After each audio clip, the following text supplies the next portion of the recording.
Hello, this is Roman Gabriel, and you are listening to The Grueling Truth. Welcome to The Grueling Truth NFL Legends Show, brought to you by Gridiron Mo, a new interactive football app where you get to call what you think the offense or defense should do during a live NFL game and see what all other fans have called also. Check out Gridiron Mo at www.gridironmo.com. As always, I'm your host for the Legends Show, Mike Goodpaster. I want to welcome in my co-host, Matt Andruscavage. Thanks, Mike. Excited to be here tonight, and we've got a very interesting guest, someone that I remember watching a lot, and looking forward to hearing what he's got to say. All right, our guest tonight played 13 years in the NFL, including 3 Pro Bowl appearances. Help us welcome to The Grueling Truth, Jerry Ball. Hey, thank you. Thank you guys for having me. Glad to be here. All right, let's just start. When did you start playing football? Some of your early influences. Just touch a little there, maybe a little bit about your high school career. Okay, well, I'm from Beaumont, Texas, at one time considered the pro football capital of the world, the Bubba Smiths, Mel Ford, the Jerry Levises, and the Joe Washingtons, and all those type of guys are from the area, Bum Phillips, Louis Kelcher, Jimmy Johnson. So growing up down in what's known as the Golden Triangle, football is the culture, it's the way. And, if you don't know how to do anything early, you find out if you're going to be a football player. So grew up in that environment, great community, refinery town right there on the Gulf. Started playing football at 7, Little League, and as I grew, I was a little bigger than the other kids. Middle school coach came and got me out the little team, and in the 6th grade put me on the 7th grade, and I always played 1 year in advance of my age. Ended up going to a high school called Beaumont Hebert, merged with another school called Beaumont Westbrook that ended up winning the state championship, 5A state championship the first year of its existence. We went through a little racial issue or issue where the federal court had to come in and force the integration. So that was a real exposure to, politics and how it works, being a kid. So went on to SMU, played during, the days of what I would call Opponent Express 1 and 2. I actually finished my collegiate career at SMU before the death penalty, but, was there right at the heels of it. So seeing that, I was drafted by the Lions and, ended up playing 13 years, 4 teams, the Lions, Cleveland, the Raiders, and the Vikings. Well, the Lions were not very good, to say the least, when you got there. Wayne Fontes took over during your second season. What was your relationship like with Coach Fontes? Well, I tell you, Wayne Fontes, was such a great coach that, we had enough confidence that myself and a couple of other players actually wrote a letter to Mr. Ford telling him that we felt that the team could definitely make progress, and Wayne was a solid leader. The players loved him and would love to have him as the head coach. Mr. Ford heard us, and he gave us that opportunity, and immediately we became contenders. And first year I was there with Darryl Rogers. Every day I walked in, I thought I was in a philosophy class because we didn't do much with the X's and O's, but he had a lot of great, philosophy and stories about war. So, we spent a lot of time, doing a lot of historical, I guess you say, originating from the coach versus the X's and O's. All right, now 1991, you guys have been rough for the first few years you were there, but 91 had to be a special season in Detroit, probably the best season they've had since Bobby Lane was there in the late 50s. You want to tell us a little bit about that season? The 91 season, out of all the time that I was there, was probably the most exciting, for the organization, but for me as a player as well. And what most people really don't realize is that as a team, we actually had lost a lot of our starters that year. So we had a lot of guys that were, we call backups that were in the starting role, and we found the right chemistry and we got on a roll. And we was thumped the Cowboys in the regular season, then thumped them again in the playoffs pretty handily. And we really felt that we had a chance, went to Washington and lost to them. I had got hit with the chop block 4 games before the season was over there with the Jets.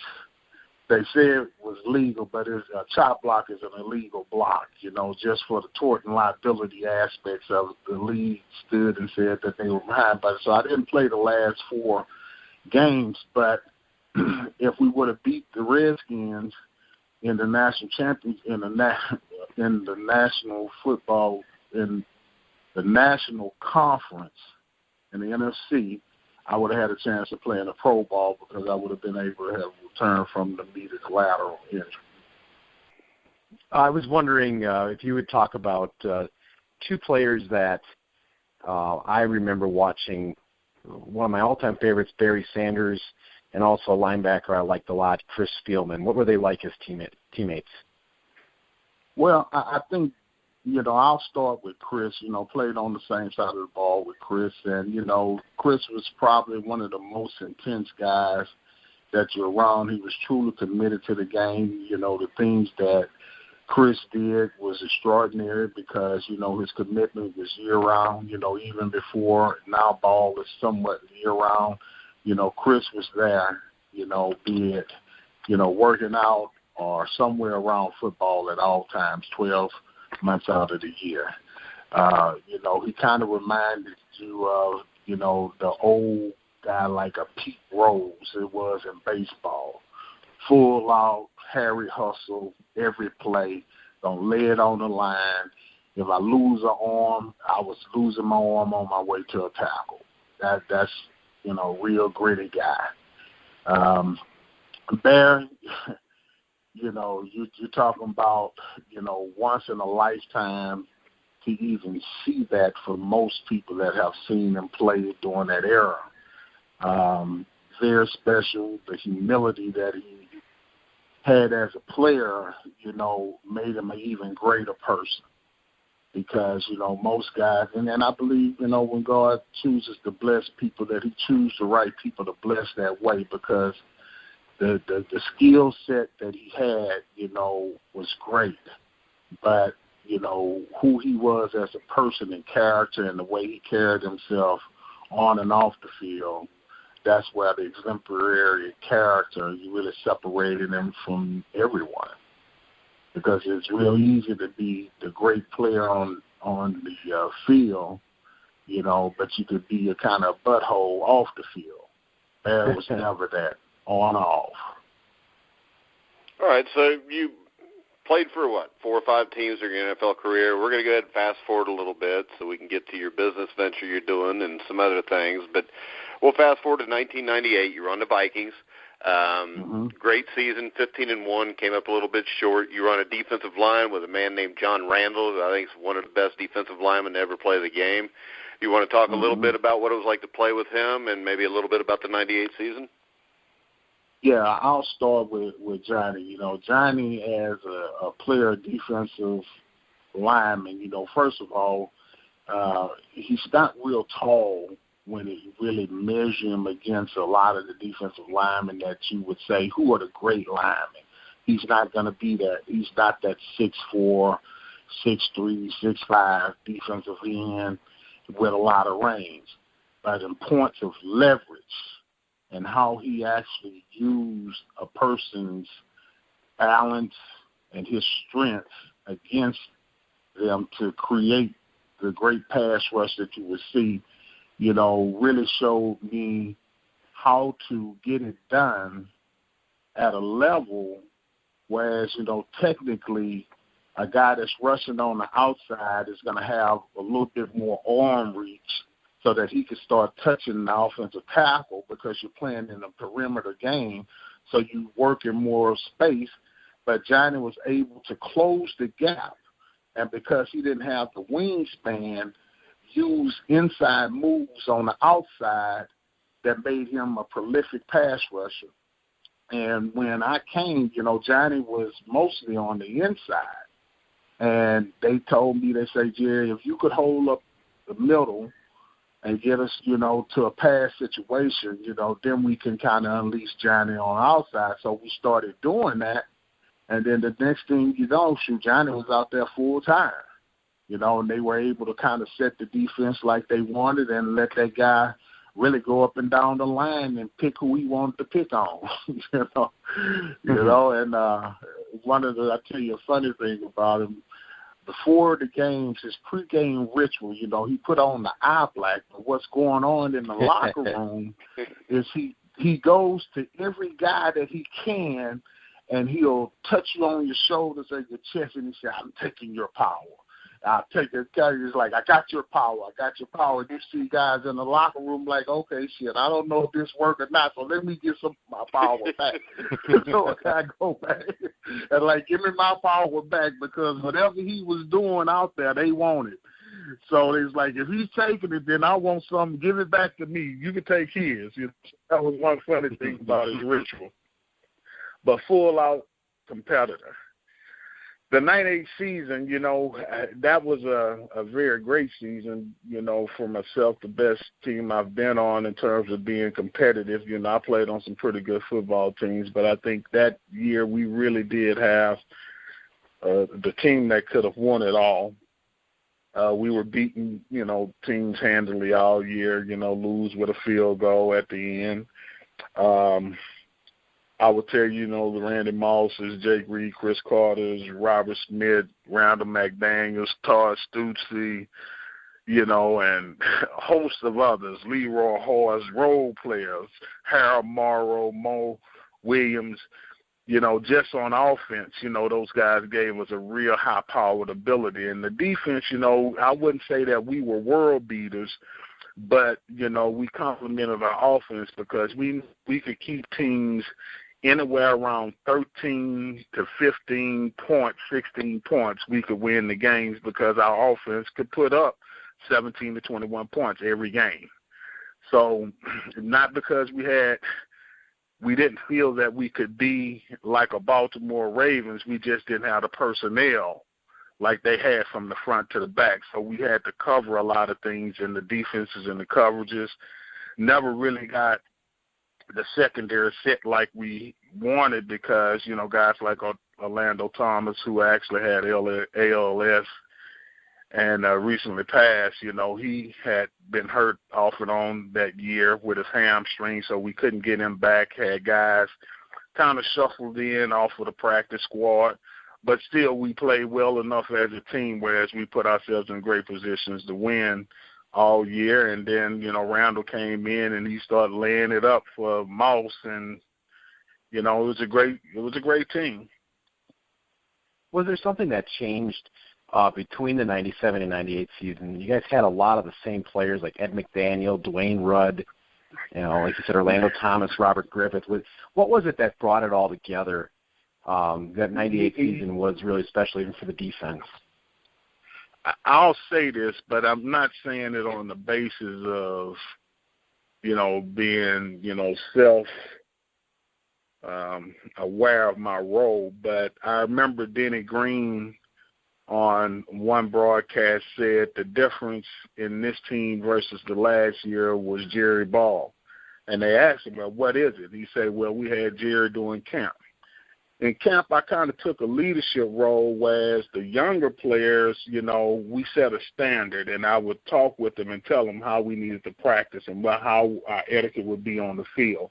Meaning, if you drop the football, I don't care if you're a receiver or running back or DB, the ball is a value. So if a receiver went out and he dropped the ball, it wasn't no more leaving the ball on the ground and you running back to the huddle. No, you go get the ball. If you're being paid to catch the ball, you go get it, you bring it back because it's of value. That's why you're here. And once we start understanding everybody's role, the other thing I started telling them about it, say, look, every day we come to practice, it's not going to be the best day for everyone every day to practice. So let's create pace setters so that at every position, the backer crew, D-line crew, receivers, O-line, we all have a pace setter that day. So that person that day is responsible for keeping everybody at the highest level so that it's never a drop-off in practice, even if it's not your best day. if you just maintain and keep the level high when it comes to game time, it's easier to tap into it. And that was one of the things that we did. And then collectively as a team, we had the little jousting and jovial things going on in the locker room. So, like, if one guy came and attacked the offensive lineman, if the other offensive lineman didn't come to his rescue, then we jumped on it. And so you had is every group taking care of each other and built a real camaraderie. So that when it came time to really play on Sunday, we're going to fight you.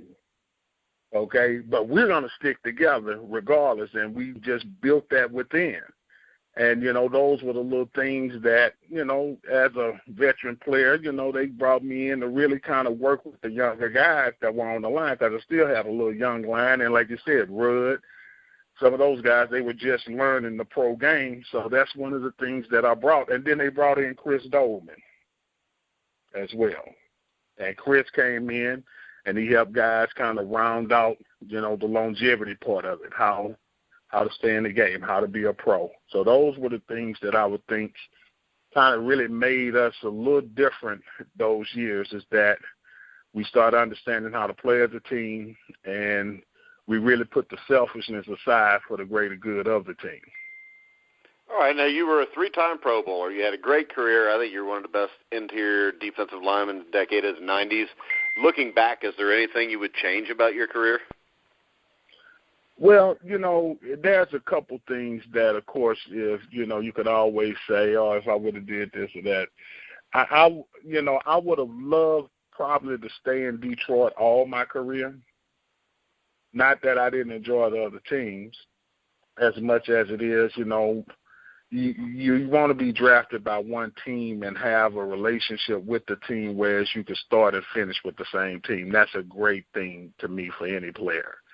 Yeah, that would be one thing. I was a holdout a couple of times, but at the same time, I don't really regret it. But I do believe in discretion. We could have went at it different, both the team and I.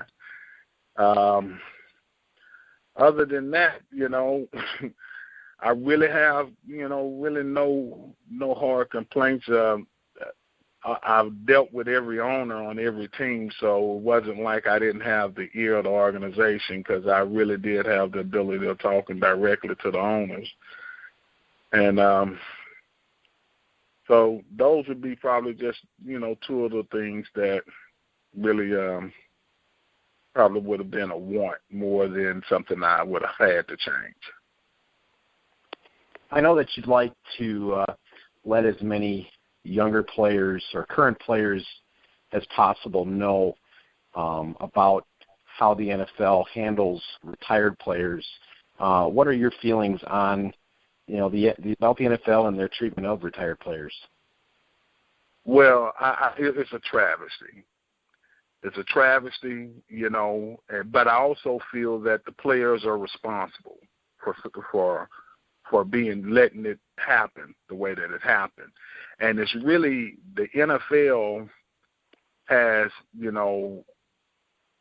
it provides an opportunity for all in the sporting football business. But our union, or the NFLPA, has really been a disservice to us. And most players, because I remember days the NFLPA would come in, guys leave, don't even go into the meeting to get the information, and they would be talking about benefits in the future and all those things. So, and some of what has created that problem is that the NFLPA understands the cycle of players.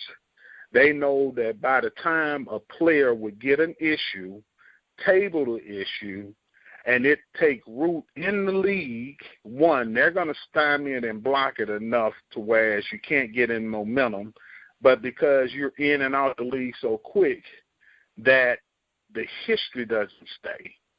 So I might have the knowledge of things that are wrong with the system, but before I could actually go through the bylaws, get it tabled, have the people that's created the problem removed to fix it, I will be out of the game.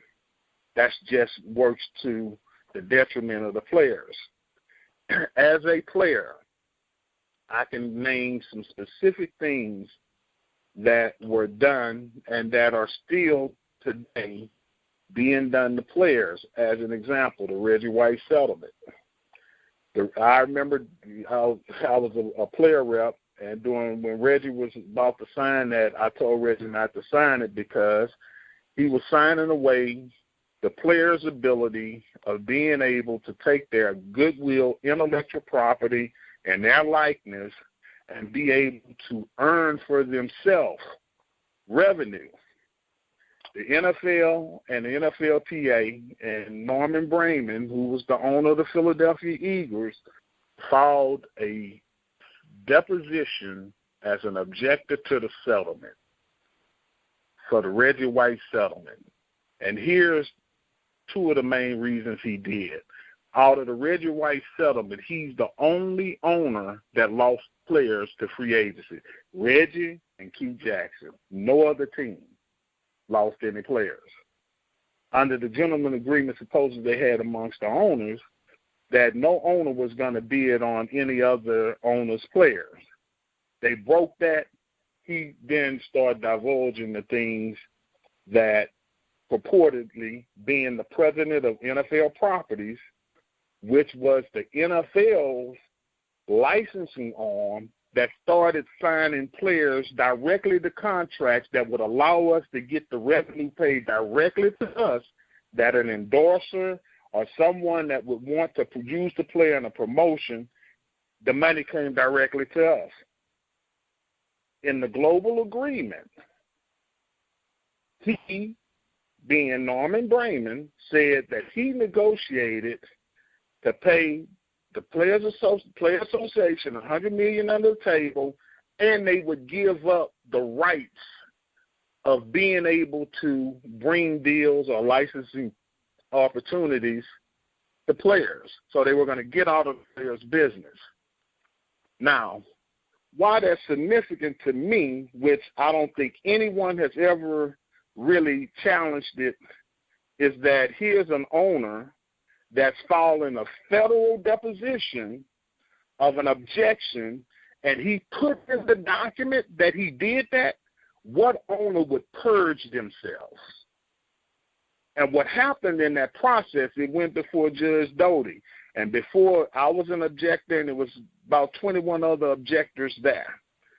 And before we could ever get in the room, Judge Doty brought Brayman in, told Brayman that he had agreed to the agreement and that he was going to have to live by it, and dismissed it and threw it out before any of the rest of us were able to even use his deposition as a premise of why this shouldn't go forward. Separated the process. Okay?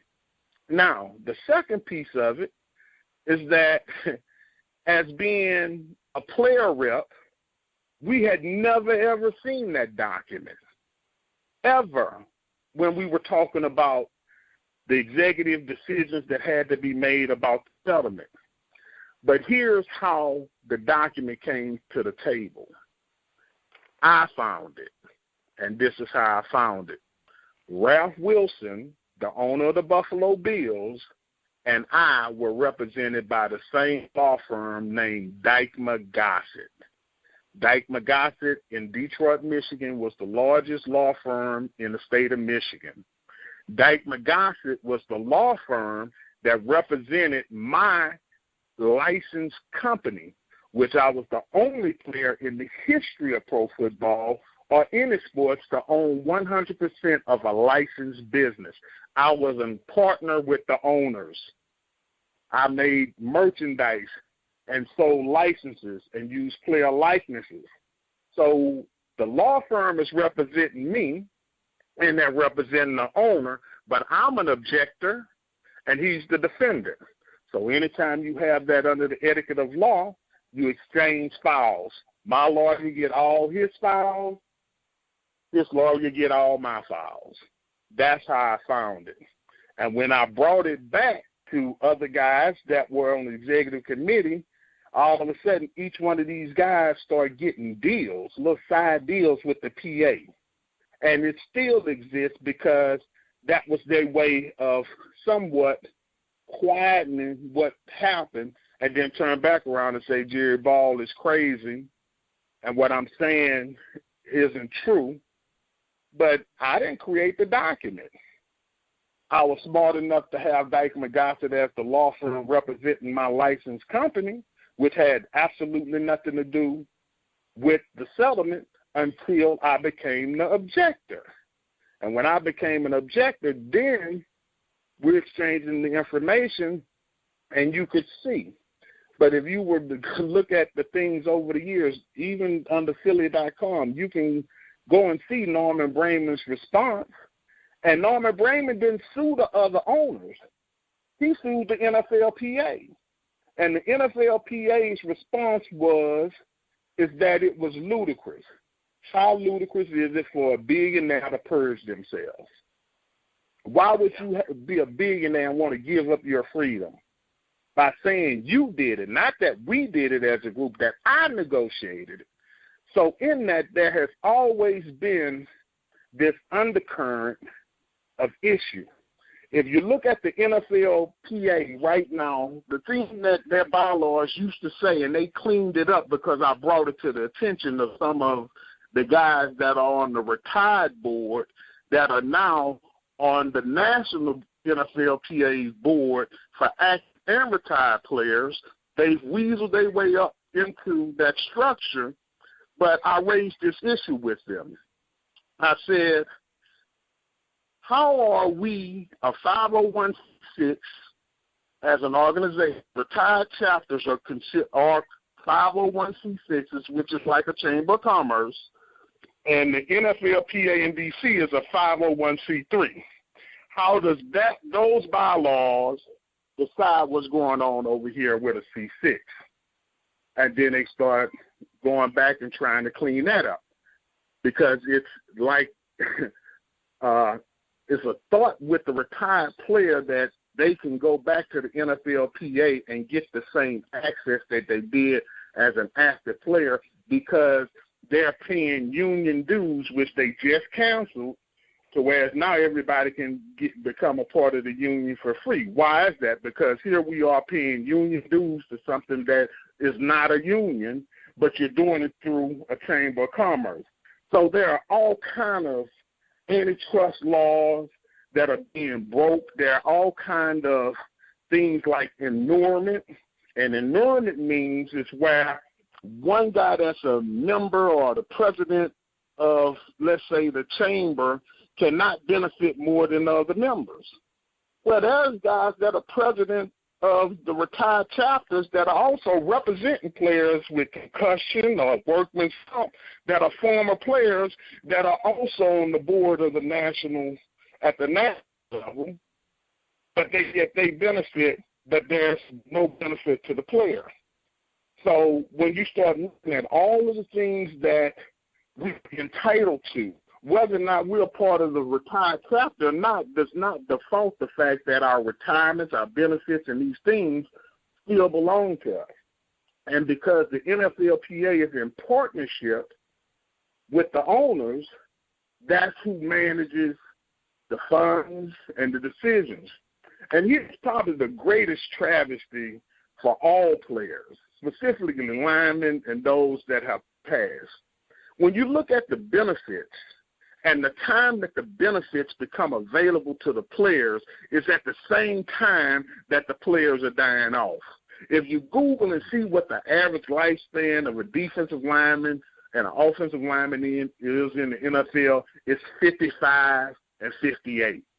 Yeah, our retirement starts at 55. Shorter than a normal person. Excuse me? Yeah. And, I mean, what do you think of the NFL's concussion settlement? Well, the concussion part, I will tell you, I have not today chosen an attorney, hadn't went to be a part of the suit, because quite honestly, I understand that it's a potential for money, but to actually get the money they're talking about, I don't want that ailment. I don't want to be in that state, But if I'm due it, I think that you should make it available to me while I'm alive. Okay? And I don't think that, the organization being the game, the league, be it owner's side or player side, has done enough. I remember one conversation I had with the benefits office there in Baltimore. I was trying to do my line of duty, and I had just missed the window less than 30 days. Now, I played 13 years, but in 30 days, you tell me that I missed the window for following that, but it's misinformation that a guy tells me. But the guy makes one comment to me. His name is Sam Vincent, and I never forget it. If I ever have a chance to see him face to face, I'm going to let him know some things about himself. He makes the statement that, well, it's not like you're policemen. Okay? Now, this is the guy that's handling our benefits that's comparing what we're doing to policemen, so that he's taking a risk management assessment of saying, well, it's not like this. But then when this CTE comes out, I want to ask him, no, we're not policemen, but who else is facing this? Because these benefits is the same risk that all players have played under, that same risk, without this knowledge of truly the traumatic episodes that happen with players as they progress and move on. A lot of times it's mixed diagnosed, some of the mental illnesses and depression and the way guys or faculties are. It always gets thrown, oh, he crazy, he's this. It's always in a dismissive fashion, but no one steps up to really understand that that game could have been the chief culprit in why that player functions like that. Because no one has ever talked about CTE until this come up in the last 3 years. And the thing that's amazing to me, real quick, Jerry, is the fact that these guys, a lot of them, can't walk, and they can't even get disability. Man, I have my own problems. I have a chopped block, and right now, my knee, I walk every step in pain. I got nerve damages, and I can tell you, what we're really talking about is quality of life. Yeah, the NFL right. And the things that, Gene Upshaw decided. Gene Upshaw, look, when Gene was alive, every time he walked in that room, he and I was always about to get in a battle, because I would call him out on certain things. I remember one time when they had recertified and was passing the Reggie White settlement. So Gene comes into Cleveland. Just so happened I had just left Detroit being the player rep there, so it's now I'm the player rep leaving Detroit. Now I'm in Cleveland, but it's still in the same cycle, so there hasn't been any re-elections, so I'm still getting all the data. So Gene comes in, he says, yes, 51% of the players that voted for it. And everyone in the locker room, we knew that the majority of our team did not vote, because everybody asked, did you vote? Did you vote? So we took a head count that day.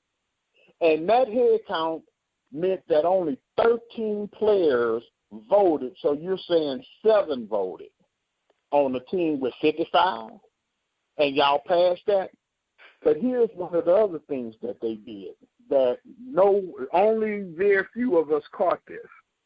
When they sent out the announcement for telling players that they had so much time to respond back and either say yay or nay or remain abstained from the vote, they had sent us a letter out that inside the letter, it had a date of March 25th.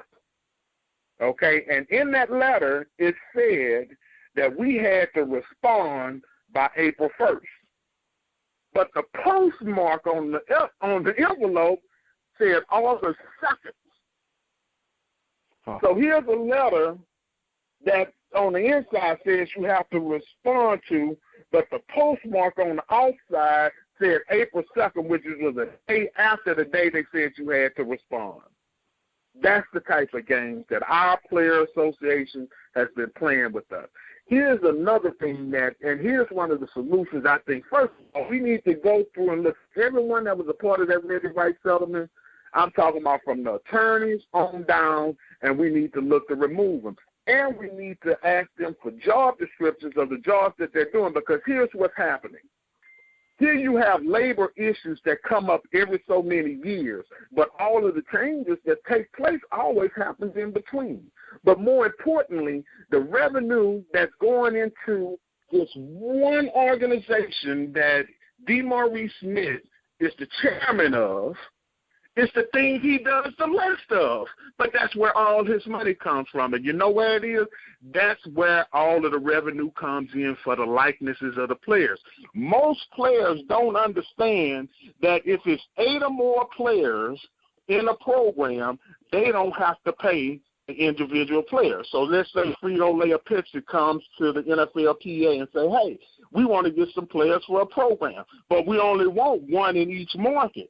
Well, they sell it as a national campaign and use all 32 cities, and because it's 32 individual players, that exceeds the amount that they would be required to play the individual. So all that revenue for that goes into the NFLPA.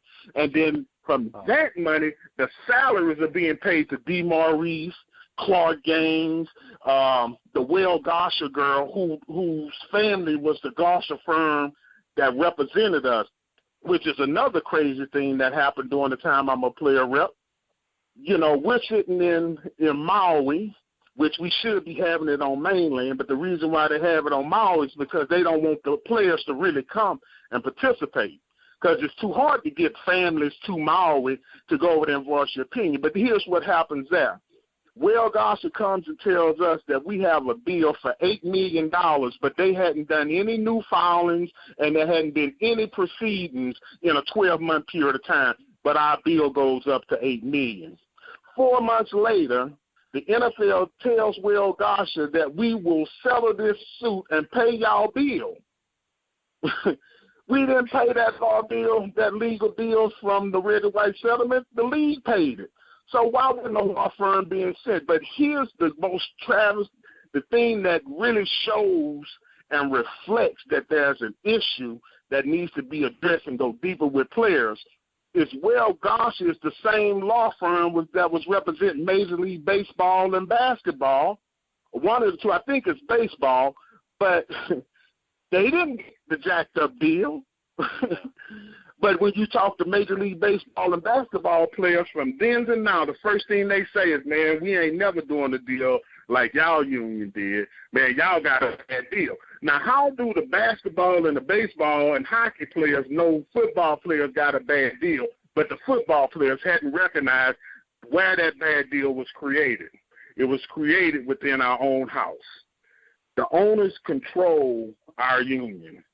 They're in partnership. And television and media really is not going to be the ones that break this because that's their partner. Why would we lob a bomb on something that's already great for us? We got great advertising. We got the #1 ratings. We got the top products in sports. Why would we blow that up? They're not. But there's just some things we need to do as players in taking care of our business that we don't. And part of it is removing leadership. And taking DeMaurice, and if he wants to represent the player, stay on the labor relations side. Get out of the licensing business, because that's not what you was hired for. He said, I was hired to represent players, but really? Are you negotiating with Frito-Lay or Pepsi or any of that for any of the likeness use of the players? You're not, but you're getting the revenue that comes through that way. That's how you're getting paid, the type of money you're getting paid. So those are just some critical things at high level, but detailed enough. Whereas if players would get serious and really attack it, they need to attack the facts. Not just talk that something is wrong because you think it's wrong. No, it's wrong. Yeah, and you started Invictus Partners, I think a little bit because of this, a little bit of a player development plan. You want to talk a little bit about that? Well, Invictus Partners, it's a small boutique firm. I work with multinationals, governments, and helping them bring infrastructure and finance into their projects, infrastructure being power generation, roads, refineries, industrial facilities, warehouses, port, retail, in the process of finishing a fund with Cantor Fitzgerald, which is the largest private investment bank in the world. And what we're doing is a equity fund that would be looking for opportunities abroad, working with, again, multinationals in different sectors, oil and gas, probably being the strongest in construction, and some telecom and technology stuff as well.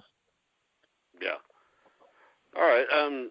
So what do you think can be done? Is there anything that can be done, or do you think the NFL has just become so big that nothing can be done about it now? Well, yeah, things can be done. You know, we have to really, first of all, everyone, I'll tell you to the science how well our union and the league understands where the players are in their ability of making change. Last year, I was at a NFL retired players meeting, and they knew that the guys that would be voting on the next CBA are juniors in high school right now. Yeah. Okay, so when you're thinking that they're thinking that far ahead, that means that right now we should be addressing the issues that we want to address in 5-6 years. Let's address them now. Let's table them now. Let's do the due diligence now so that we can make sure that when it's time to present, that we have already exhausted the knowledge that's required so that we can make an argument and make a better deal. And in that period of process, I believe that we have to be able to get between now and the next CBA where the active players and the retired players are in the same room, understanding that everyone is in the same boat. It doesn't matter that you active today. Tomorrow you will be a retired player. And today you have a say, but when you come over here, you won't be able to say anything about what's going on over there. So for us to be able to give them the history, give them the knowledge, and have them understand how the bylaws and how the structure of the organization keeps us in the dark. The NFLPA, the way it operates, if there are 50 issues for players to decide on, the players may only see 10 of them. The other 40 are being decided by administrators that really aren't looking at the best interest for the players. They're looking at the best deal that keeps the NFLPA with a slush fund, so that money keeps coming to keep those people employed, so that they can continue to get those salaries that, really aren't warranted.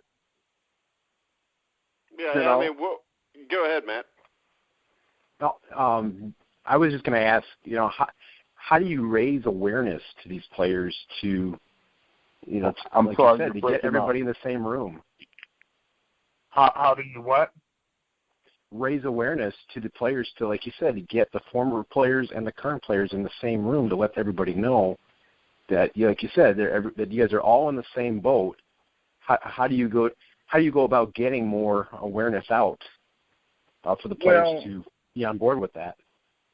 Well, I don't think it's a matter. All the players there hasn't been any players ever saying they don't want to talk or deal between active and former players.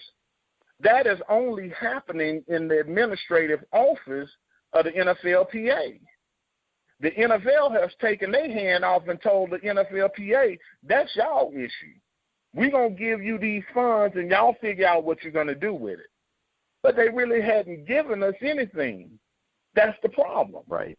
Those things that they have, I guess you would say, shared with us are minuscule to what they should be.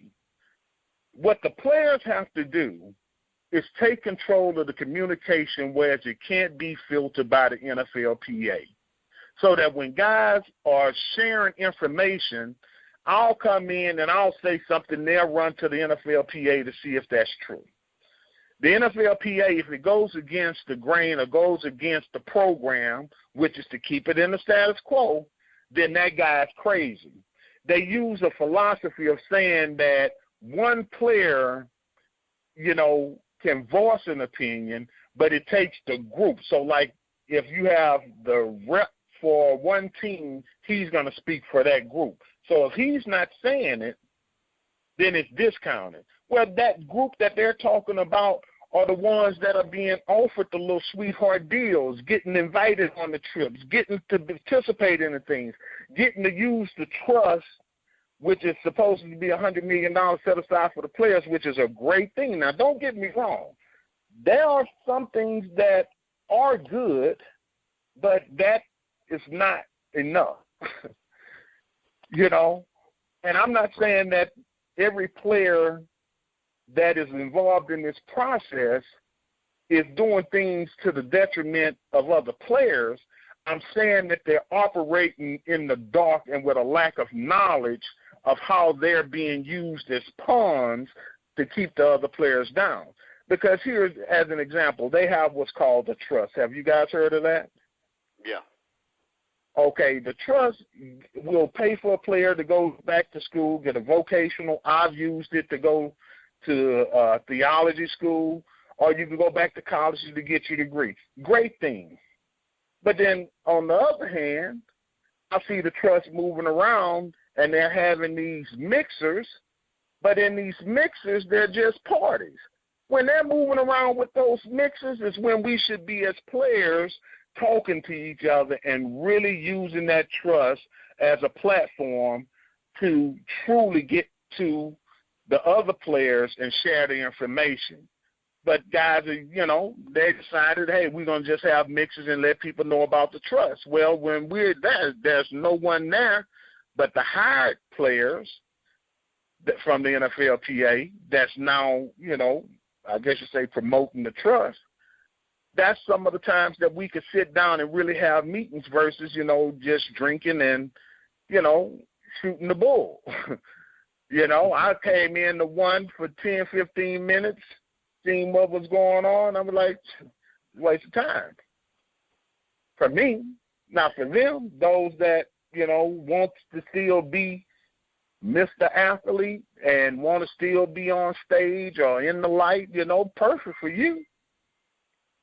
But for what it's there for, that's squandering the opportunity. If there's $100 million, why don't we take $1 million of that and let's go hire some independent attorneys that don't have the NFL influence or the NFLPA influence just to break down the agreement and use 2 or 3 firms so that you can make sure you're getting consistent information and no one is swaying your decision or your idea of what's what. Take some of their resources and let's get those agreements broke down. Let's do an audit of seeing how much money is being paid to the administrators and how much money is going to the players. Let's do a real audit on the things that are of real concerns so that the health benefits and the things that players really need are getting to them. The one thing, being a guy that had a license, this is another thing. When I had that license, I was a part of the Sporting Goods Manufacturing Association. And the Sporting Goods Manufacturing Association actually keeps tab of all materials being sold through all retail. So during that time, the starter jackets were, this is before Pro Line, the starter jackets was the key jacket being sold with all NFL stuff, and Salem was doing the T-shirts and all that. So you could see exactly what revenue was being generated from NFL merchandise.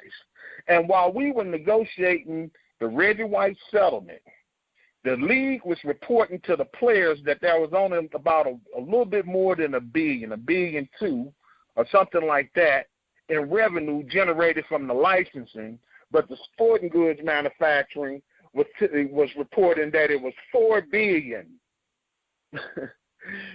that was being generated just from NFL licensed material. But when they negotiating the Reggie White settlement, they shared it on the basis of designated revenue. So the league designated the revenue that they were going to share and then shorted how much they reported. Now, those are the things that, you know, that guys don't want to talk about. But then also, I'm the only player that was looking at that information. I had to show it to Howard Long, show it to Ronnie Lott, show it to Cornelius Bennett, Roy Woodson, you know. And here's another thing. Before they signed that agreement, and I won't put this gentleman out there because I don't know what strings the NFL has on it. We know the NFL is an institution that got reach beyond what any of us could ever think. Just by the way they manipulate Minnesota's federal courts, you can see that. Yeah. But there was a guy that was employed by the NFL at the very time that came to myself, Ronnie Lott, Howie Long, and a couple other players and told us that Gene was about to sign an agreement that would keep any other organization from being able to represent players in anything. So they were going to sign away under a global agreement our rights. And we were told that by NFL execs. And he told us right then, what y'all need to do right now is go out there and establish another company and grandfather before they put this in place. And we did it. It was called the Hitters Club. That's where the Hitters Club came from after the Quarterback Club. Yeah. And that came from an NFL guy telling us of the bad deal that was being struck on us and gave us instructions how to make sure we could have a way of protecting the players. But I'm one of the few players that's bold enough to tell you what happened. Well, see, I mean, the big difference here is this. The Major League Baseball and the NFL, the big difference is Marvin Miller was there to look out for the baseball players. It sounds to me like, from everything I've heard from more than just you, Gene Upshaw was out to get himself rich. I would tell you, Gene, you know, I hope he's in heaven, but I would tell you, if it was based on what he did, you might not see. And I'm not saying that in a bad way, but, you know, he did that. He did. Hey, we're almost out of time. You want to tell everybody about where they can find out about your business, Invictus Partners? Well, it's Invictus Partners. You know, my website is invictuspartners.com. Do a level capital raise, and, you know, if anyone's check out the website, contact information there. If you need any of those services, give us a call. And I'll be honest with you, I don't really promote most of my business at this point. Is word of mouth. I've been doing this over 20, 25 years. I was a partner in a consulting firm while I was playing. So really not just promoting just to get everybody to come through the door. Yeah. All right, Matt, you got anything for Jerry? Well, Jerry, it was an honor to have you on tonight. I appreciate you sharing your story. Like you said, you know, not a lot of people will be willing to share the things that you know. I appreciate you sharing that with our listeners, and wish you the very best in your business and all of your ventures. Thank you, sir. And when are you guys going to run it? It will be on probably within a half hour after we get off here. Okay. And we will share it to your page. All right. If you notice, we share everything all over the place. So. Well, I pick you up on the page on Facebook. But, you know, I appreciate the opportunity. And, hey, you know, if there's any other thing I can do, any other player you want to talk to, I might be able to point you to some interesting commentary. Okay. I got your number here. You mind me giving you a call sometime? No problem. All right. Hey, thanks a lot, Jerry. I want to remind everybody you can catch us on thegruelingtruth.net. You can catch us on Google Music, iTunes, Spreaker, Stitcher, just about any place that carries podcast. Follow us at Grueling Truth. Matt, any final words? Just, you know, this just goes to show, you know, more and more players have said a lot of the same things. And you know, it's gonna take a lot to get things turned around, but it starts with first just spreading awareness. And Correct. You know, I'd really like to see former players get representation that they deserve. Yeah, and I mean, the problem is it's a big corporation, and like any billion-dollar corporation in this country or anywhere in the world, they pretty much get to do whatever they want because, you know, the governments and everything just turn their blind eye to it and everything, and they're just worried about, I mean, come on, they were a 501c for how many years up until the last year or so? So, I mean, that'll tell you right there that they had pretty much everything. I think they got the 501c back in like the mid-'60s or so. So, yeah. I mean, it's unreal. Yep, they say the value of the league is at $62 billion or more now. Wow. Yeah, and the fact that they can't take care of the Roman Gabriels, the Eddie Medders, I mean, the guys that built that empire for them, it would not hurt them at all to take care of those guys. Just take care of the players. Not at all. Not at all. And it's sickening. And I'll tell you, the more that we've done this, we've probably interviewed 100 to 150 players in the last year. And just the stories we hear, and I mean, and then it's just like the other day, I'm not going to say who the player was, but it was a quarterback back in the 60s and 70s that I really wanted to interview. I actually got through to somebody that knew him, and he's like, he can't do it. I mean, he's been deteriorating for years. I mean, is the NFL helping? No. He's got a pension of $1,200 a month. Right. I mean, exactly. It's a joke. It's a joke. And, I mean, they're going to make – they've turned the NFL draft into making millions of dollars for themselves, or billions of dollars even. The freaking draft. They could just use the NFL draft, the money that they could get from that, to help the players. Just the draft. Well, we appreciate you guys and what you're doing. You know, please help us keep getting that message out because it's needed, and it might not benefit us today, but it'll help those guys in the future if they just had the information. Well, most definitely. I appreciate the kind words, and like I said, I'll call you here in a little bit, and we'll see what we can do there. But thanks a lot, Jerry. So for Jerry Ball, Matt Andruscavage, I'm Mike Goodpaster. You've been listening to The Grueling Truth, where the legends speak.